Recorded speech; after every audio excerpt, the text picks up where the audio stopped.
Ben Mercer, thanks for joining us on the podcast. So I've been listening to other podcasts about athletes who have retired, and one of the questions is when athletes or former athletes get asked, "What do you do?"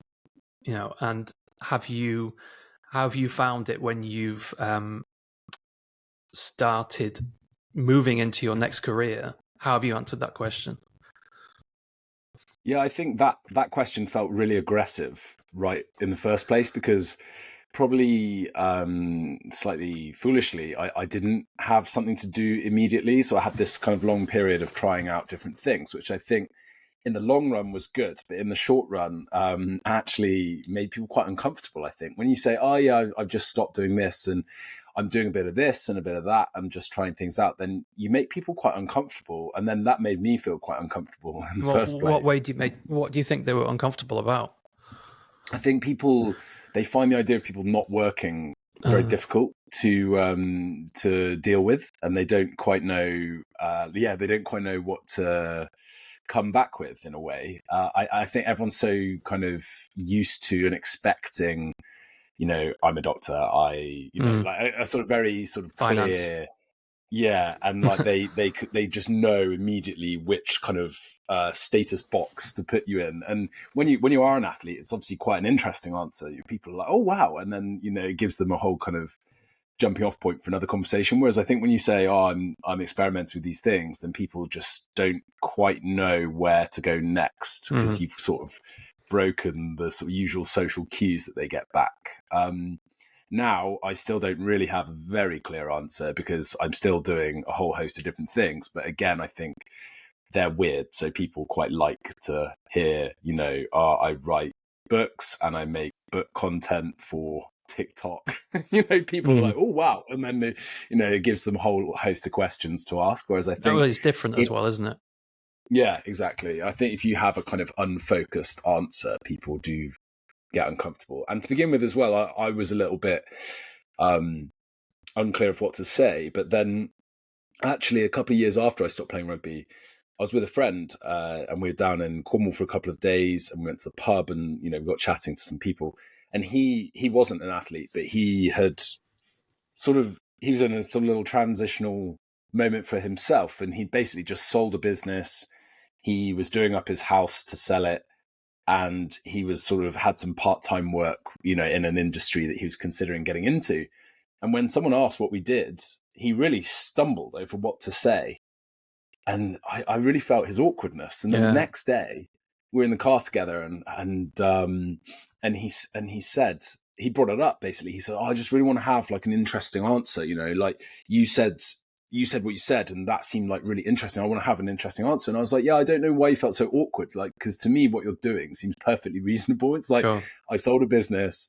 I'm doing up a house. I'm doing some part-time work in a new industry to test it out. It's like, what has, why is that a weird answer? That seems perfectly legitimate and interesting to me, but to him, obviously, he maybe didn't articulate it quite right, but it made him feel really awkward in that moment. And it was just interesting to see from someone who wasn't an athlete have those same feelings as well. Do you think he was comparing himself to other people? Maybe not yourself, but do you think he could be just kind of thinking where I want to be rather than what I'm possibly doing? Yeah, I think that's definitely it. And I think he felt uncomfortable not having one thing to say, know? I think people sort of want to just not that answer straight back at someone. I do this, and I really don't like the question, and I've been struggling with that myself. I live in Germany, and my wife is a full-time teacher, and basically, I'm not the full-time provider for our family because my wife works full-time, and especially living in Germany, it's already quite isolating. Not being a native speaker, you would know. And it's I really try not to get to that question, and I always ask that question first to someone else and say, what do you like doing in your spare time, rather than ask what is their job? Because most of the time I don't think people really want to talk about their their job and stuff, unless it's very interesting. No, I think that's true. I quite often try and delay that in a conversation, and then people then sort of belatedly realise, then after a while, they're like, oh, I never asked what you did, or oh, we never did that, and you're like, well, we didn't have to either. We actually had a perfectly reasonable conversation without doing that.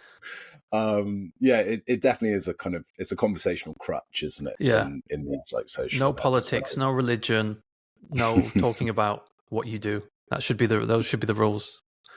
Yeah.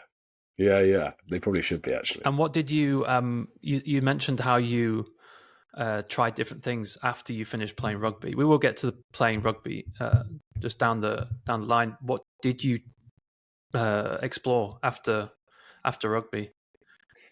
I mean, prior to rugby, I did an English literature degree, and I was always, while I was playing rugby, I had little bits of writing work to do. People would kind of ask me, friends, and they'd pass me through for little random jobs sometimes. I never was too rigorous about pursuing these things, but it was clearly something that I liked and that other people kind of believed in me to do. So I did a short fiction writing course, which was just online and free, but just as a little sort of test the waters. I made a couple of like freelance profiles, basically started doing little jobs and writing kind of content for other people. But then at the same time, so in the first place, I went and worked for a friend's dad in his like bike business, and he was like, look, obviously this isn't your what you want to be doing, but it'll tie you over. I can like teach you a little bit about the business and, just give you a little bit of kind of money in your pocket. So I went and did that. And then another friend needed help with a property development project that he was doing, where it was like he had a couple of bigger projects to do. So he was like, oh, you can actually take my load on this one. It'll give you, again, some things to do, learn a few skills, meet some people, test things out. So a couple of different things like that. While in the same time, I was, I really got into the idea, into the concept of being able to work remotely, because I think my athletic career had been so tied to different places where quite often, you just had to move somewhere because someone offered you a contract for 1 year. And that felt quite almost like tyrannical to me at the end. And I quite liked the idea of being able to be wherever I wanted. And at the time I had a girlfriend, still in Europe. So I was like, well, if I could work on my laptop, but go and maybe live with her or, whatever. So those were considerations for me. So I was always thinking about, okay, what skill could I sort of learn, get paid for and showcase? And writing seemed the obvious thing. So I was like, while I was doing it, I was also sort of keeping my other options open. And were you writing whilst you were playing? Were you just dabbling? Never in a kind of at all regular, consistent, frequent way. Every so often I'd sort of go, and then like, maybe have a little experiment and put it down. And there was once when I was at Plymouth Albion, I made I was bored on Christmas Day and I wrote a sort of Albion Christmas poem about our team, and it was like a ballad, and it just, name checked everybody and sort of taking the piss out of everyone basically, and then just text it to everyone around the team, and everyone was like, it actually went down pretty well. Everyone was like, oh, I'm pleased you're being productive with your festive time. Did you notice you had a talent though? Did you think, oh, actually this could go somewhere, or was it someone else who pushed you to go into this area? I never, I don't know. I never really thought about like whether I had a talent or not. I just quite enjoyed. Do you still think you do or don't have a talent? I mean, there's having that self confidence, isn't there, to go, right, I'm going to go for this now.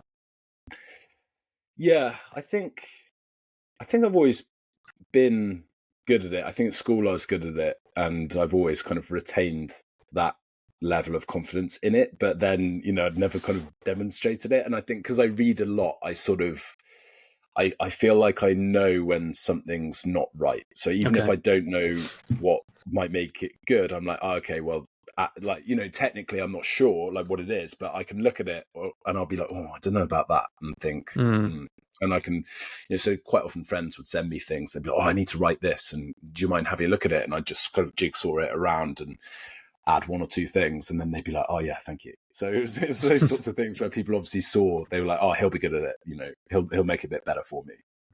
And how did which year did you write the book, Fringes? Oh, okay, yeah. So I brought it out at the end of 2019. So I sort of must have written it the back half of 2018. Yeah, yeah. So I think I started it in 2018. And then it was pretty much done by the summer 2019. And then I really prevaricated on it. It was like sort of really tinkering around the edges with it. And Yeah. in the end, I was, I basically had set a deadline for myself that it had to be out by Christmas. And then Yeah. I could have brought it out way before, but I was quite worried. I was quite scared of doing it. And in the end, I sort of had shamed myself because I was like, if you let Christmas go by and you haven't done it, like you've really let yourself down, kind of thing. So I got the Kindle copy up in November, I think, 2019. And and then the print copy I got shortly after. And yeah, that was And it. how did that come around with like the actual? I mean, getting something published is an achievement. Did someone come to you? Did you send someone a chapter? How Oh, did that? no, I did it myself. It's just completely So self-published.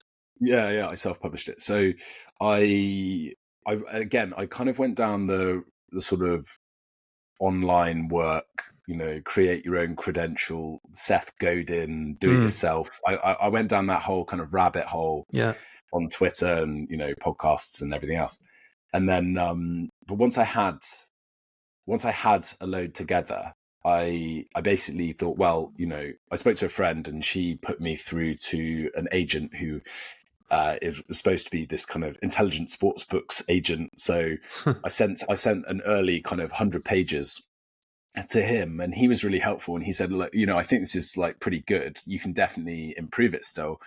And he said, but rugby books, it's a small market and people only come out for big names. So he was like, so, I think doing it yourself would actually be probably quite a good tack for you to take anyway. And for me, I want, part of it was kind of proving an ability to write for me to then subsequently earn more money. So I was like, well, it's in my interest to move quickly.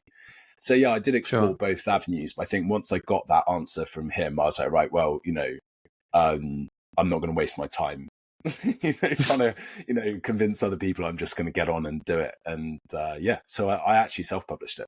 Okay, and it did really well. I mean, was it the William Hill Sports Book of the Year? It was nominated. Yeah. So it got I got a message saying like, oh, we've our judges are asking that you enter, and I was like, oh, okay. So yeah, had to send a load of copies off to Leeds or somewhere, and then and then I ended up longlisted, which was really cool. And it didn't go further than that, but I actually probably sometime after that, I actually got it like properly proofread and kind of I had to publish a second edition. I didn't change any of the kind of actual content. There's just, when I got the proofread, I was like, oh, this is actually still full of mistakes. It's crazy that that it got as far as it did in a way. But yeah, so what is there now available? Yeah, what's available now is a kind of much more professional document, I think. Well, the reason why I didn't think it was self-published was not that there's anything wrong with it. You can do so much now, but I really like the design on the. I mean, that was such a night. I only realized, I'm so stupid. I didn't even realize until like a week ago that it was the French flag, the colors, but yeah. Oh no, I'd love to go in on that because like no one ever asks, but I'm so pleased. I'm so pleased you liked it, and I was delighted with the guy. And it's crazy how I think, I found the person who edited it in the first place. These and then the cover designer. I found the cover design because I met a girl when I was out in a nightclub, and she, we exchanged numbers, and she was a fashion designer. And I just, we're just chatting. I said, I'm actually looking, for a designer, but I'm looking for someone to do a book cover. And she was like, oh, you should try my friend, Adam. He does craft drinks. And I just thought, in terms of like conceptually, craft drinks are the same, like it's an undifferentiated product. You can't try it until you've bought it. It's got to stand out. Everything's the same. So I looked at his Behance and stuff like that, his portfolio, and he'd done a cover of a surf magazine. It was even in the similar colors that I was after. It was much more blue, but it had splash of red on it, and And I was like, oh, this could be great. And what he did in the first place, he did two versions, and one was pretty much the version that's on there now.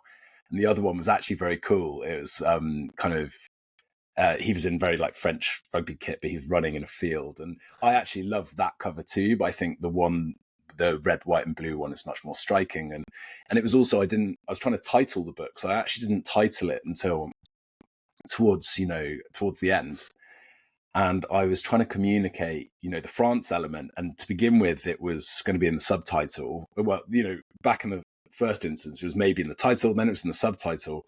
And I thought, if I'm saying France, I'm actually potentially limiting the audience, because people might just go, I'm not into French rugby, I'll just turn off. And I was like, well, France is actually, it's kind of incidental in a way to what I'm talking about in the book. So I just love that we've communicated it with the colours on the cover. And it's the other side of it was that most sports books are just someone's face, aren't they? They're just like, here's famous person's face, but I wasn't a famous rugby player, and the whole point, that's one of the whole points of the book. There are many people like yourself who might be on this kind of journey. And it felt hubristic to me to put a photo, and I didn't want to do that. And actually, it was an easy way to differentiate. It's like, well, if all the other books are just someone's face, then actually mine looks like that. Then you just think, well, that's perfect. It really is this isn't like all the others. And I was so happy with what Adam created. I really think he did. It was like a silhouette of a player, of a rugby player running with the ball. But the book did take off kind of during the lockdown, didn't it? I mean, I saw you were on with Big Jim on his, I did an interview with Jim Hamilton, isn't it? Yeah. And the books seem to really, I think the rugby community is such it is niche, but there's quite a strong pride to rugby, and we like hearing stories. We've all kind of played in junior and trying to get to a certain age, then you go, I'm not good enough. I definitely was that way. But the book seemed to resonate with a lot of people, especially the fact you've gone over to France and tried something new. What were you expecting when you brought the book out? I really wasn't expecting anything. I was concerned, if you like it or not, to be honest. And the first sort of, I made downloads free to begin with to get some reviews, and then over the first few months, it sold a few hundred copies a month. So it actually did, better than most books do, kind of over the first 3 months or so. And then you're right, once the pandemic happened, then all my kind of pestering people on Twitter began to bear a bit of fruit. And I actually went to send the link to the book to a BBC journalist, and when I went on the listing, I saw it had hit #1 in rugby. And then it just really got out of control. So I did a tweet just, being nice and saying thanks. And then Brian Moore, big rugby Twitter, he obviously used to play, but he's got a big account now on Twitter, and he retweeted me. And after that, I spent a whole weekend, replying to people. I'm very grateful to him, and I sent him a little thank you, but he never replied. But nice legend. He did more for me than I could possibly expect. And then people like Jim got in touch, and then the book carried on kind of it was knocking up at the top of the sort of general sport chart, which was really fun. But it was a really interesting book. Thank you. It was really interesting because I had to laugh when I read the story about the drugs test. And just if everyone should just get the book just for that story of the guy. I won't give it away, but it was perfect. I mean, I read an article about the championship being like the Wild West. Yeah. That sounds like it was very similar in France. Yeah, there's just, it's so big. The leagues below, I mean, obviously not the... But I think even the top league is pretty cowboy. The there's huge amounts of money, and it gets low. It's on TV all the time. France, it's a really big deal. But that other stuff, so it's like they're not too bothered about like your diet and everything else. Yeah, and I think in the lower leagues, and there was such a mismatch of teams. There was there are a lot of teams like us, and actually quite a few of those teams are now in the top two divisions, where they were like, this is a professional enterprise and we're taking this seriously, to this is our local team and we all work and we train twice a week. And so it did feel like the administration was haphazard, to say the least. But yeah, I don't know, we had so many like bizarre testing experiences, and towards the end of the year you started getting tested a lot, like if you're in the playoffs, people, why are they doing so well? Yeah, people would grab you after a game quite often, and it was quite hot as well. So you'd be playing in like June, it'd be pretty hot, you'd have sweated a lot, and then you're like, I'm not going to need to go to the toilet for quite a long time. Yeah, exactly. This could take a long time to get a sample out of me. But yeah, they were very. Well, it was nice. He was so personal with you, and just being nice and close to you, just to make sure it was all going right. Yeah, it's not. You do like to feel comfortable in those situations. So, what every man wants when he's trying to use the toilet is another French man. Yeah, in close proximity. Yeah. But the after Fringes, so I mean, this, taking the chance and putting Fringes out there, probably making yourself uncomfortable, has led to other work, such as the biography, was it, of the 4x100 meters. Who contacted you about this? This was Athens 2004. Yeah. How did that come about? Yeah, Tristan Bevan, who until recently he's been head of performance at Cardiff Rugby and at Wasps, and then back to Cardiff. But he had gotten to know Darren Campbell so Darren Campbell was the second leg of the relay team, but he was also phenomenally successful individual athlete, 100 and 200 meter sprinter. And he'd gotten to know Darren because Darren had come in to coach, speed at Wasps. And then he'd actually written Darren's autobiography, and they'd traditionally published it with a small publisher, but they didn't really enjoy that experience.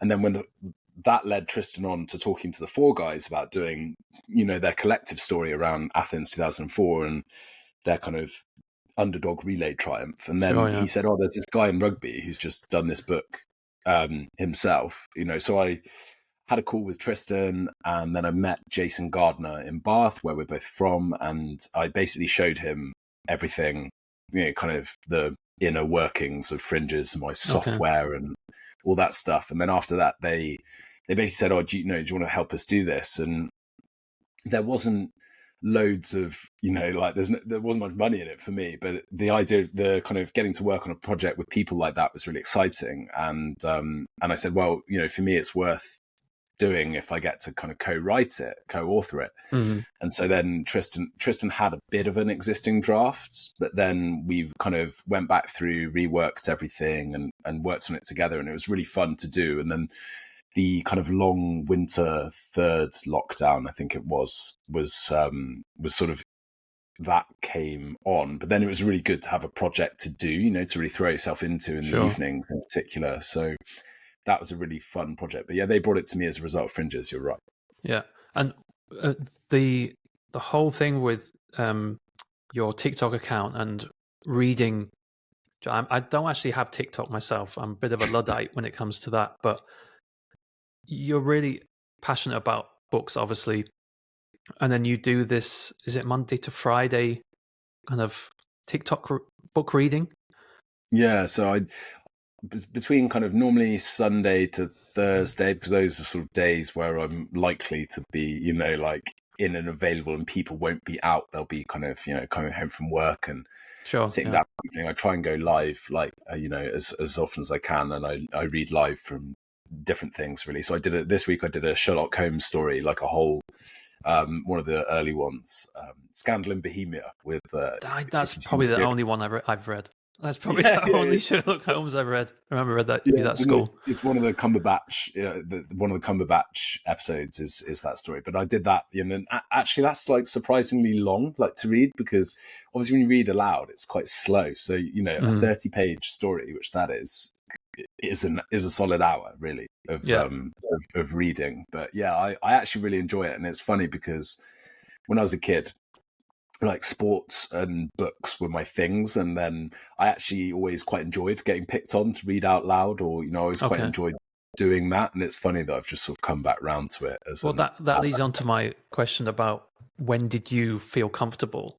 Because to some people, doing a kind of speaking to camera and doing these kind of live TikTok speaking to the camera for a generation below it. I mean, I'm 39. I think you're younger than me, probably 34 or something. Is that right? I'm 36. Yeah, I'm 36. Okay, but I'd say the generations below us are a lot more comfortable at talking to the camera and doing this kind of selfies and stuff like that. Did you have to push that kind of yourself to kind of go, right, I'm going to do this. I'm going to be kind of natural, but also 100% I'm going to go for it. Oh yeah, I was incredibly uncomfortable with social media beforehand. When I was playing rugby, I didn't really like using it at all. I didn't like the way that people used it. It felt like, particularly in rugby, it felt very self-aggrandizing to me. And because I wasn't, as well, like that top level player, it felt really ridiculous for me to post about. But now I kind of see that as a shame, because I could have posted about books then and it would have been a bit more kind of radical and interesting in a way. But yeah, I was really uncomfortable with it. And once I stopped playing rugby, I kind of had to take a bit of an inventory of what I was good at and what I was bad at. And with some of those discomforts, I was like, I actively sort of tested them. And the sort of getting comfortable on camera was actually in the pandemic. In the first lockdown, I was working for a startup called Laps, which helps athletes transition from sport to career. And I was the head of content. And basically, the pandemic had meant that we had to cancel all our like kind of flagship in-person events, which were like the big thing for the year, I suppose. And then everyone suddenly sat home and was like, well, what can we actually do? And we alighted on this, like, we'll do a webinar series, and we'll, each one we'll try and get guests on, and we'll kind of, talk athletes through different things. One might be, using Instagram, one might be making a CV, one might be, all these different things. And then I ended up kind of hosting those, and they were private, they were online, but sometimes there'd be sort of 60 people maybe. And yeah, I got quite comfortable like doing that. And then when I started the TikTok, originally it was just posts, and then I was like, well, I heard live was like a good strategy, and I was like, I'll just go live and read. And to begin with, I was a little bit uncomfortable, but quite quickly I think I kind of loosened up, and it took a few weeks. But I think, with the athletes, it was good, because although it was quite a lot of pressure, but obviously there was no kind of random element coming in. You'd have to, respond to some questions that would turn up in the Zoom chat. But sure, yeah. I mean, some of the people that jump on your TikTok, they'll throw all sorts at you. So you've really got to kind of stay agile to that. And I think, but quite often, because I'm reading, I just ignore what's going on for the most part. Right. Until I'm so they can comment whilst you're doing a live? Yeah. They can make little comments. Okay. Yeah. And there's a guy who he sometimes helps me out and like jumps on and moderates, because like with anything online, it's public, like broadly open to everyone, something happens, but nothing too bad's ever actually kicked off. Are they telling you to dance and stuff like that? Yeah, every so often. But yeah, then the other thing is, obviously, like, I'm pretty zero tolerance if anyone's kind of like, rude or anything, just getting out of hand. block them. Yeah, just block them. It's not really a big problem. It's funny how you mentioned about the when you're over in France, and that you could have started earlier doing this kind of getting into the books a bit. You're already into books, but I just mean on a public level. So this podcast is kind of aimed at athletes who may be retiring or may have already retired, and kind of giving them a kind of a playbook. I'd love it to be a kind of playbook, which leads exactly to what your new book is. So I don't know how long ago you published it, but Endgame, where that's how you describe it, almost a playbook for athletes on what they should consider when they're coming towards the end of their playing days. And one of the points you made was start as early as you can with networking, with getting an audience, obviously in the right way, rather than just getting Instagram and stuff like that, but getting that audience and networking. And you mentioned it yourself, how that would have been, it's always handy to start yesterday. Yeah, there's that. How did best you time get back into that? Yeah, I mean, I suppose when I was working for Laps, like, because I was very much, making things that are appropriate for them. And I was like, look, I think there are things that I found useful that aren't appropriate for me to put, like on this channel. And I just thought it'd be a nice piece of work for me to do. It'd be a bit helpful. I'm not really interested in, like charging people a lot of money for it. And I think, to your point, I think it's a really useful and worthwhile thing to do, to almost like, if we could almost harness the hive mind of athletes, then it would be so helpful. But I think people quite often, some people have quite a difficult relationship with their sport once they stop playing, and they don't want anything to do with it. So I think then they never kind of put the ladder down, for everybody else in a way. But it's a bit of a sort of who's responsible. And I think, there's obviously clubs and players unions and competitions, but I think, in the absence of things happening, it's like, it's really on you. And I think, so I just wanted to kind of put together my thoughts on things, and then, not all of it will be useful to everybody at all. But, it's only a short book, it's 100 pages. So if you flick through and find one useful thing for yourself, it's probably worth it. I'll put the link in the description, and it is worth it because it gives you don't.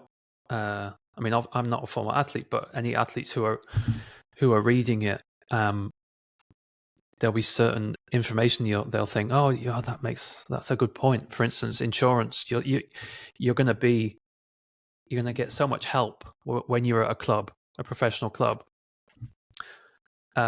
with insurance, dental, and all that kind of stuff. And then as soon as you're finished, right, your contract's done, we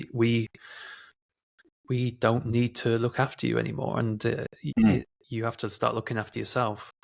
I heard one quote. Sorry, Ben, but I heard one quote, and they said how it was. I think it was a former rugby player, and the wife of the friend said, "You're a great guys and everything, and but you're as useful as a graduate to me." Could you relate to that when you finished because you had already graduated, then you've gone and played rugby, and then you've come back to the UK. How did you feel, like the identity of being a former rugby player to then go back into work, a civvy? I think, you just feel, you don't know how to do anything. So you're like, well, how does work? Because work was, I turn up, I get told what to wear, I try hard at the specific things I'm told to do, and and that's that. And but work is quite opaque, I think, in a way. And so I was always very interested in different people. There's one day I was working remotely with a lawyer, and I was like, look, don't show me anything sensitive, obviously, but like, what are you doing? Like, what is your day? Like, what are you doing? And it was always interesting for me to see those things. So I think, that quote is from Endgame, and it was the graduate one. Yeah. I'm sorry, because I've read and listened to so much that I thought, if I say this could be from your book, Ben, but it might actually be from a podcast, I'm going to appear like an idiot. But now I just appear like an idiot anyway. So cool that you've like internalized it. That's really nice. It was like, well, I do actually feel like that, and I think with an athlete, you have all these soft skills, like your communication, your teamwork, your growth mindset, all these things that are really useful, and you will probably move on quite quickly. But literally at that entry point, you really don't know anything. And for me, it was always like, people be like, I'd love to employ you, but I don't know what I'd set you doing, like, sure, yeah. So I think two of the things I bang on about, like, I'd like to go back to your kind of content point, but I think the other thing is, if you can develop like an employable skill, early, so it's like something you can just say, I can do this, and then people will be like, okay, great, I can set you on there's a that. And strength. even if you don't end up there, it's just your wedge in. And one of my favorite stories in Endgame is a friend's brother, actually, who was a lower division rugby player. He never kind of kicked on to the levels he wanted to, but he actually did a first degree in in sports science, I think. But I think that was more of a sort of come and get a degree, play some rugby, and you can kind of focus on your rugby while getting a qualification. But it wasn't really his thing. And he kind of later, like when he was sort of thinking about his sort of dismount from rugby, he developed an interest in like design from trainers. He'd gotten into like sneakers and that whole kind of culture. Yeah. And then more broadly, he then he decided to do a second degree in interior design that he could do remotely. So even though he was moving around, because I think that was the other thing, when I was at university, you had to be there. Yeah. Whereas now there's so many good online study options, whether they're universities or other things. And he learned this interior design stuff, and like particularly during the pandemic, where he was still playing, but he had a lot of kind of time to fill as well. So he started doing that. He started getting freelance gigs. And then once he actually, I think, started out earning his rugby while he was still playing. And then, so once he decided, right, that's enough rugby, he already had like, here's my qualification, here's my body of work, this is my skill. Yeah. And you're like, it's one of the best kind of transition stories I've heard. And I think because it's also, he pivoted, he did do a degree, but maybe not for the right reasons. And then, he's done something else, which is actually around his interests. But I think the other side of it, to go back to your, your content point, I think if you do share these interests, they don't have to, you don't have to share them in a way that, you're hoping to get paid for immediately, but just to kind of demonstrate that you're more than an athlete. Because you are. Yeah. And you never know who's going to see it. And I think the thing that's good about content is that it works for you 24/7, doesn't it? So it's always there. Someone can find it at any point without you having to do anything. Whereas, face-to-face meetings are, they're never going to go away. They're so valuable, and they're kind of much more nourishing in a way than like an online meeting. But you can, there's only one of you, and you've only got so much time. Whereas if you're if you're kind of out there online in some capacity, whether that's just, sharing the odd thing on your Instagram or whatever, but you'd be surprised. I think there are things that can result from doing these things that you just, and they are much harder for you to make happen once you stop playing as well, because while you're still competing, you've got that athlete cachet and people will be excited by you, anyway, and it will help you kind of go and maybe get in and meet these people or do work experience or whatever it is. But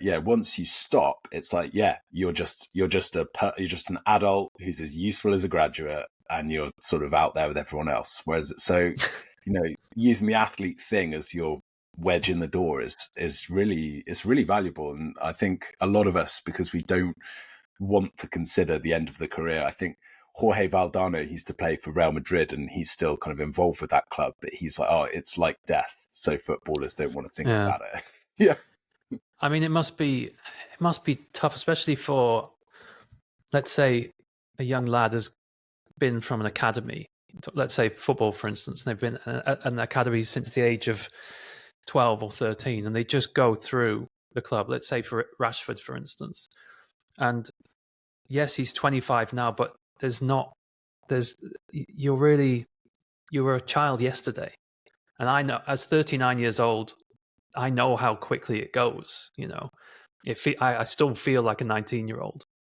And it must be so difficult for a player who might retire at 32, 33, which is so young. It's kind of absurd that the word retire is used in the first place to someone who, these kids will look at like the old guy who retires at 33. It's madness, but they might not have, because they might not know anything else.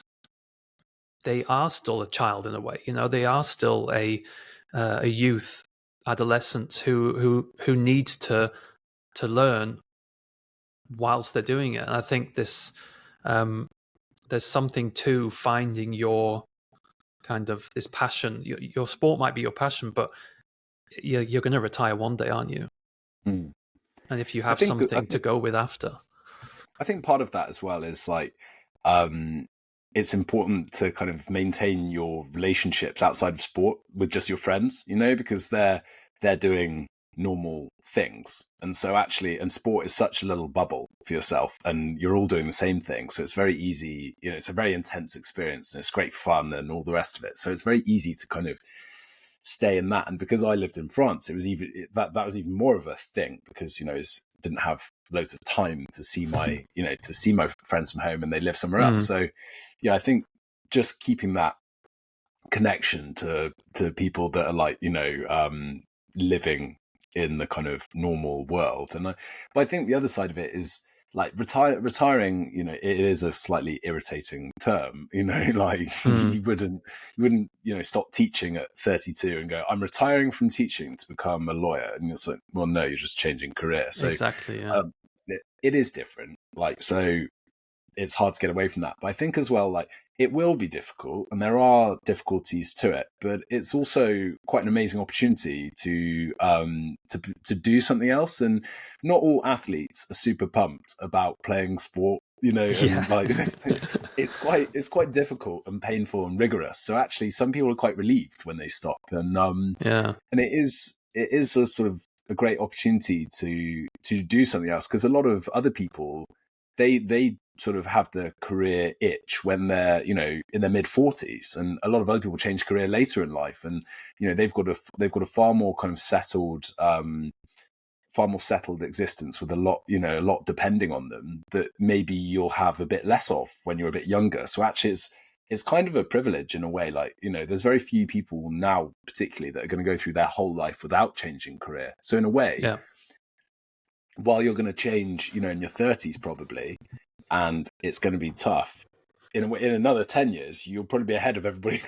Absolutely. Yeah. You Yeah. might move ahead of everybody else, because you'll be 10 years into your second thing, whereas other people might want to close off and change, and they're going to have this back to basics moment. So in a way, yeah, you're not even behind. You're if anything, you're kind of on trend for work, in terms of like how work seems to be going and becoming much more kind of episodic. Yeah. I heard in Saracens that there was a rule at Saracens the rugby club. There was a rule that if you're under 25, you have to be taking some kind of course or kind of trade course. I mean that, and there are quite a few quite high profile England players. George Cruz.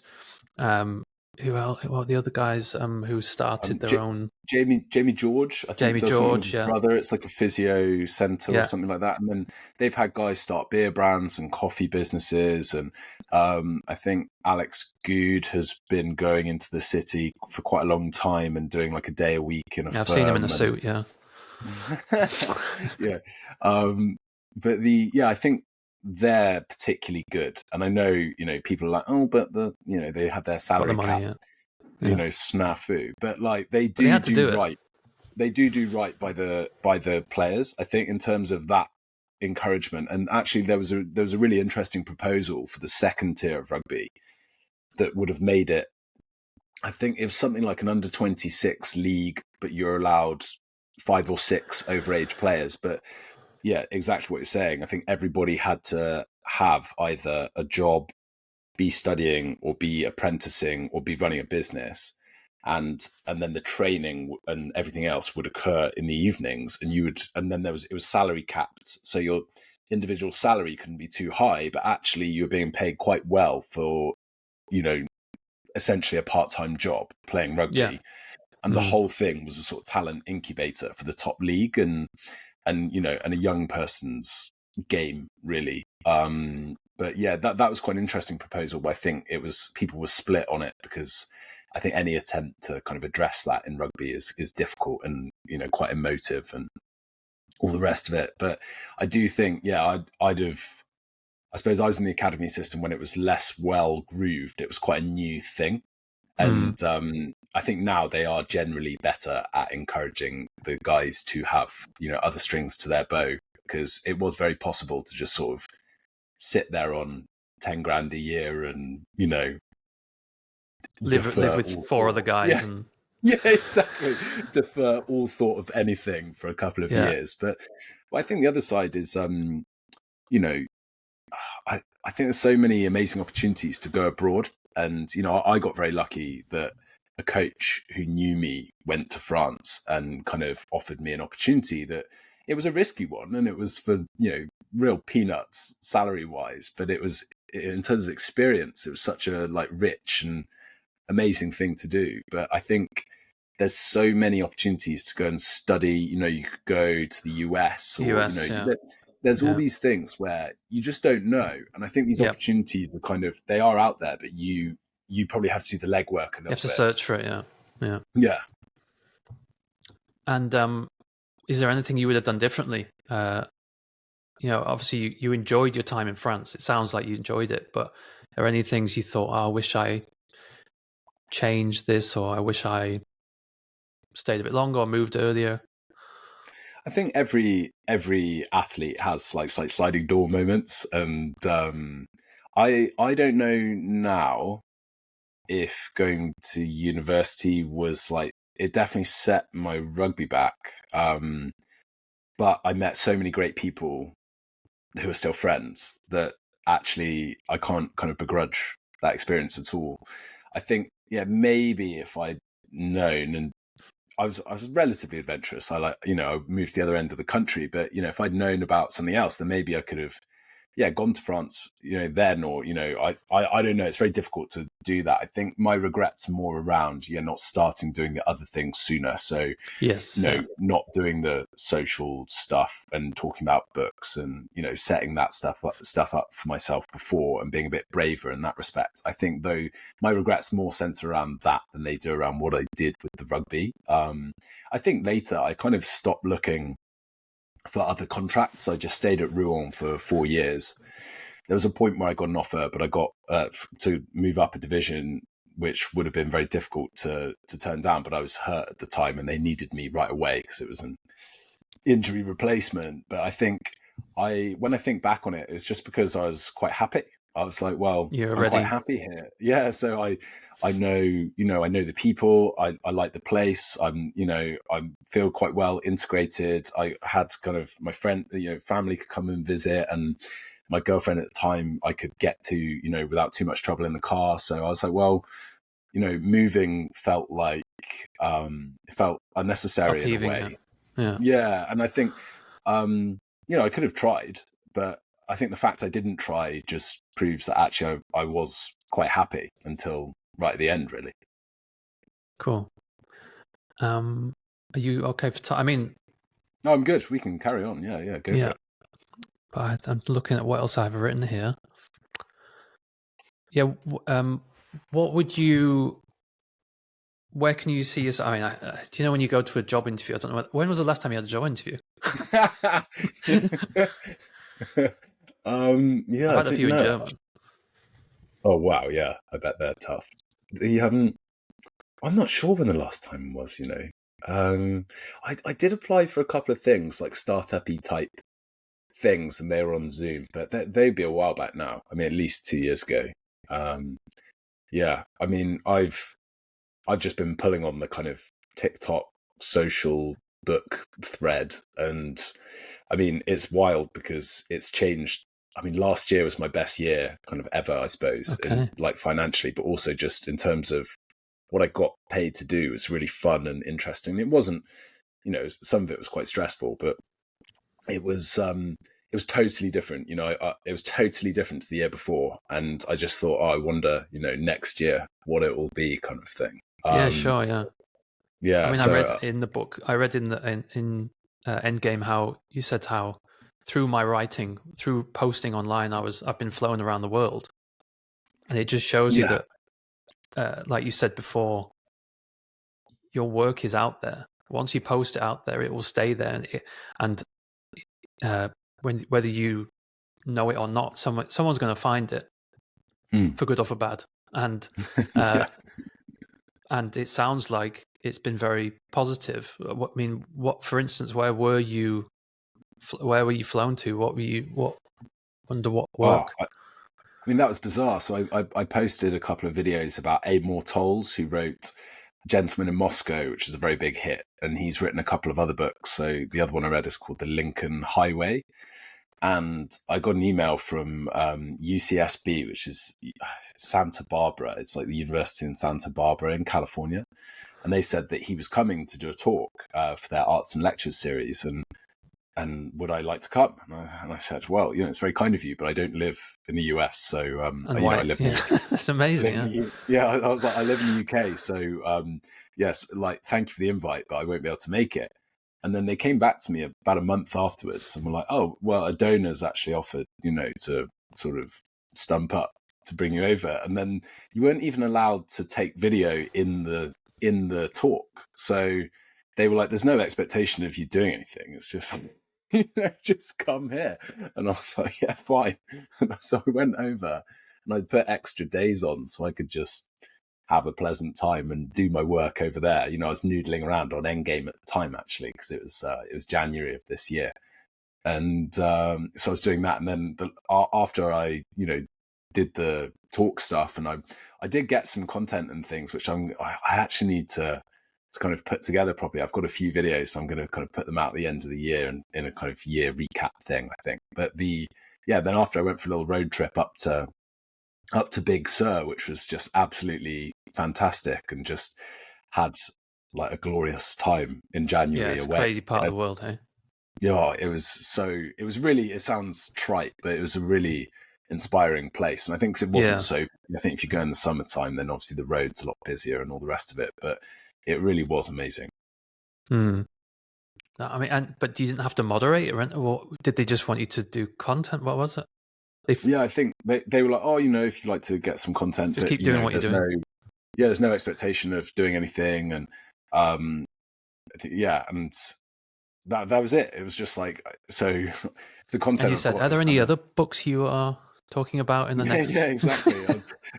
But I'll try and get back in touch through their next series of events. But what's the name of this donor? Yeah. But I met some very cool people. I met this guy in a bar who writes like these kind of sports like picture books for kids, and he used to work at the NFL. So I met him and his wife, and that was super fun. And then I did a couple of like bookstore, bookshop tours, and one of them was this used books place, and it's run.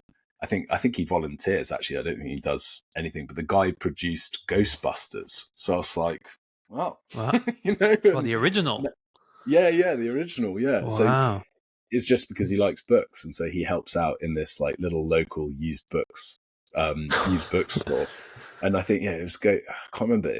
There's another like really big film he'd produced. And I was like, oh my God. But yeah, he was super nice. So there's all these like crazy people to meet that you're just there. And it's a very kind of quite a literary community, I suppose, in a way. Yeah. And then it's quite an arty part of the world, isn't it?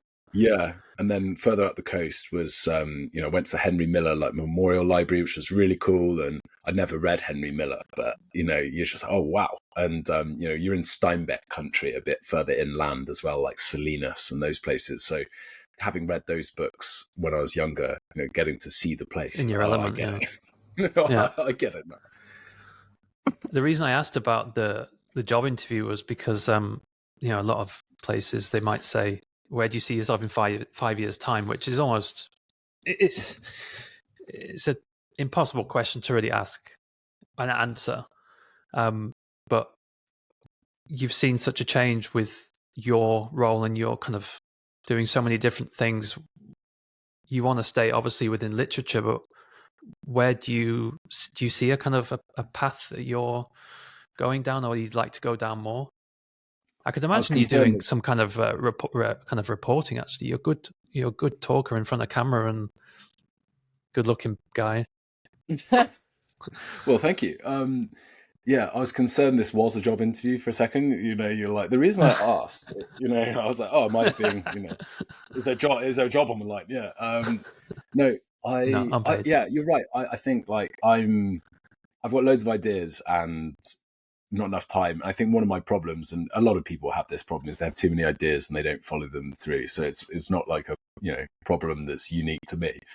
But I think yeah, at the minute I'm on a course like which is helping me finish off a novel draft, and you know that's with like Curtis Brown here. So they just offered me a place in exchange for a video. So I was like, cool, well that will kind of spur me Oh on wow.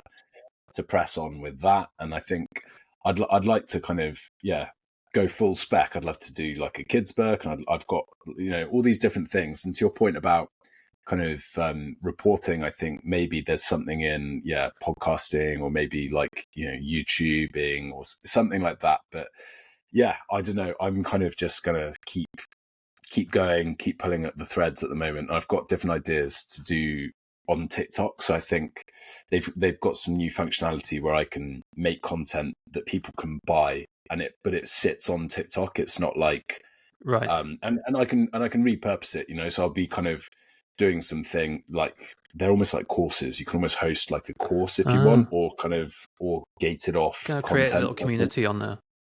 Yeah, exactly. So I think I'm going to experiment with a couple of things on there because, I'll carry on sharing other people's books. And then, I've just started as well so that was probably 6 weeks ago. I did the first one, but I'm involved with this, it's called Taking Boys Seriously, but it's addressing the literacy. My role is addressing the literacy gap between boys and girls at school.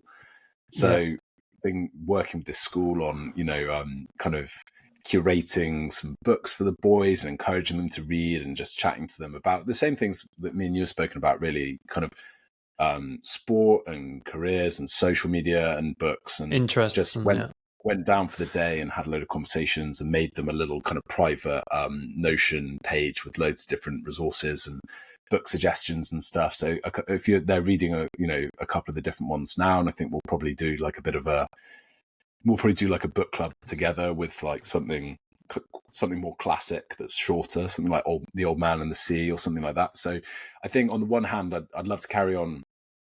Basically I see it as sort of working with brands and doing things on TikTok and stuff, and then also coming up with my own work. So whether that's books or podcasts or whatever. And then on the other end, I'd love to be kind of, helping like young guys. I think in particular, the educational side, and then there's the kind of the brand and stuff like that. Yeah, exactly. Using one to facilitate the other, I suppose. But I think in a kind of general sense, that's what I see going forward. And then the how is kind of going to be up for debate. But sort of, You'll keep spinning those plates, and one will just keep spinning. And hopefully. But I think that's hopefully, I mean, but that's what's great nowadays is that you are able to do so many different. You don't have to choose one thing, do you? And you can try different avenues, and you'll start to see something take traction. And I think, and it's I got some good advice recently because I was thinking about what to do, and then this guy was like, he'd been very successful in startups and sold a couple of startups, and he was like, look, really quite often you just need to keep doing what's working. And, right. And it's like, oh, actually that's quite sensible. It's like, and a lot of these things sometimes, it's about outlasting, isn't it? And just being consistent. I mean, those are the same lessons from sport. It's like, you've just got to keep consistent, and and that's all you can kind of set your store by. I think the other thing, to your point, you don't have to be locked into one thing. I think there are certain careers, my parents were doctors, and they were just they worked in the same places for 35 years or whatever, went into the same building. And I think that was my kind of model of work. And I think at school it was very much those were the sort of potential futures that were largely sort of signposted, because it was quite an academic school. So it was sort of like, well, you do this, you go to university, then you get a job, and that's your lot, really. And you can still do that, but I think I was quite surprised that there was more possibility than that, in a way, just because my own experience had been very, this is my job.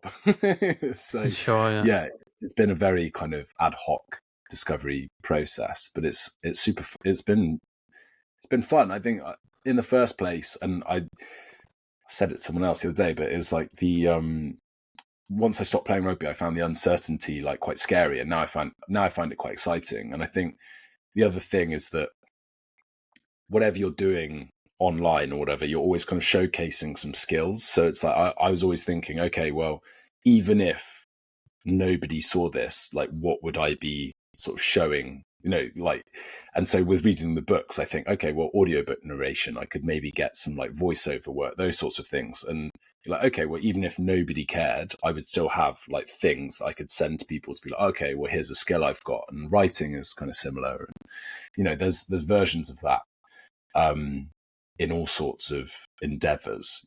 I just think one of the things that is quite a lot is quite often you have to do the work, and then you almost have to do the work to show everyone the work. You've got to kind of document your own work to then get more of it, which feels like sort of double the amount sometimes. But I think you've got to, if you want that kind of life, you've got to play the game, really. That's play the game, part of the process. Yeah.